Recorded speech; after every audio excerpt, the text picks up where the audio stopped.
नवरात्रि के 7वें दिन को महासप्तमी भी कहते हैं। इस दिन माँ कालरात्रि की पूजा होती है। माना जाता है कि माँ कालरात्रि दुर्गा माँ के 9 रूपों में सबसे ज़्यादा गुस्से वाली हैं। जब धरती पर पाप बढ़ जाता है तब वे पापियों को खत्म करने के लिए अवतार लेती हैं। उन्हें अंधकार को मिटाने वाली देवी भी कहा जाता है।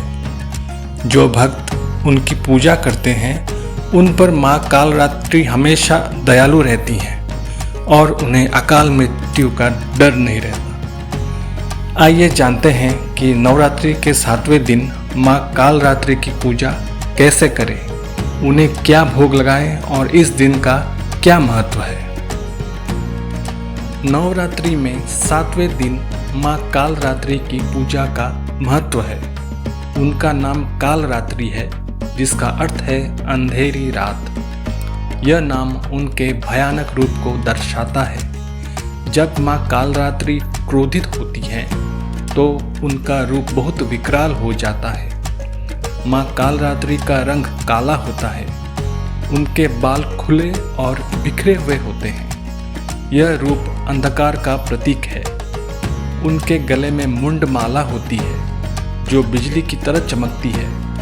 माँ कालरात्रि बुरी शक्तियों को नष्ट करती हैं। वो अपने भक्तों की रक्षा करती हैं। भले ही उनका रूप अंधेरे में भयानक दिखता है, लेकिन उनके आने से दुष्टों का नाश होता है। चारों तरफ प्रकाश फैल जाता है। माँ कालरात्रि की पूजा विधि। पूजा करने के लिए सुबह जल्दी उठें, स्नान करके साफ कपड़े पहनें, फिर पूजा की तैयारी करें। एक चौकी सजाएं, माता कालरात्रि की तस्वीर या मूर्ति स्थापित करें। तस्वीर पर काले रंग की चुन्नी चढ़ाएं।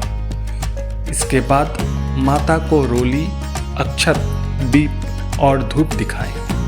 माता कालरात्रि को रात रानी का फूल बहुत पसंद है, इसलिए उन्हें यह फूल जरूर चढ़ाएं। गुड़ या गुड़ से बनी मिठाई का भोग लगाएं। पूजा के अंत में माता कालरात्रि का पाठ करें। दुर्गा सप्तशती या दुर्गा चालीसा का पाठ भी कर सकते हैं। माता कालरात्रि को कौन सा भोग लगाएं? माता कालरात्रि को गुड़ और गुड़ से बनी चीज़ें पसंद हैं। इसका कारण यह है कि माता कालरात्रि का स्वभाव बहुत ही क्रोधी है।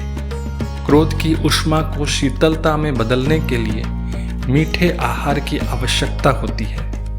इस कारण से माता कालरात्रि को मालपुए का भोग भी लगाया जाता है। ऐसा माना जाता है कि इससे माता कालरात्रि प्रसन्न होती हैं और कृपा बरसाती हैं। जय माँ कालरात्रि।